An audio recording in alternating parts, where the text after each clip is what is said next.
এই ইয়াত মানে এইজন ঘৰৰ এই দুখীয়া দুখীয়া মানুহ একদম তামিলনাডু গৈছিলে। আজি 15-16 দিন আগতে গৈছিলে, মানে কাম কৰিবলৈ গৈছিলে। তাতে মানে হাৰ্ট এটেক হৈ পেলাই তাত মৃত্যু হৈছে। তেখেতৰ নাম কি আছিলে? তেখেতৰ নাম আছিলে সুৰজ জামাল আৰু দেউতাকৰ নাম আছিলে আব্দুল ৰাজাক মাগুৰমাৰী, ভিলেজ মাগুৰমাৰী। মাগুৰমাৰী গাঁৱৰ আছিলে। মাগুৰমাৰী গাঁৱৰ বহিৰাজ্যত মৃত্যু হৈছে। বহিৰাজ্যত মৃত্যু হৈছে। কৰ্মসূত্ৰে মানে তাত মানে কাম কৰিবলৈ গৈছিলে। কোন জেগা আছে? জেগা আছিল তামিলনাডুৰ কইম্বাটুৰ, তামিলনাডু ডিষ্ট্ৰিক্টৰ কইম্বাটুৰ। হয়। আকস্মিকভাৱে মানে তাত মানে হাৰ্ট এটেক হৈ পেলাই মেডিকেলত নি পেলাই ভৰ্তি কৰাইছে।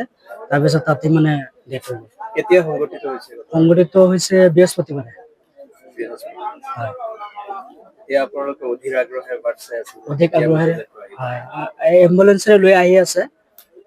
চামগুৰি পাৰ হৈ গৈছে, আহি পাব 10-15 মিনিট পিছতে আহি পাই যাব। কিবা সহায় সহযোগিতা কৰে মানে তেখেতৰ ঘৈণীয়েকো নাই, 2 বছৰ আগত ঢুকাল। 4জনী ছোৱালী আছে, সৰু সৰু ছোৱালী। এজনী বিয়া হৈছে, 3জনী সৰু সৰু মানে ল'ৰাও নাই।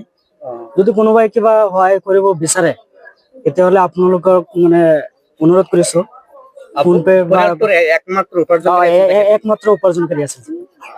চৰকাৰে বহিৰাজ্যৰ পৰা অনাৰ ক্ষেত্ৰত কিবা সুবিধা দিছে? হয়, সুবিধা দিছে, চাপোৰ্ট পাইছো আমি। যেনে পাইছো, পুলিচো আহিছে, পুলিচো আহি পেলাই ভেৰিফিকেশ্যন কৰিছে।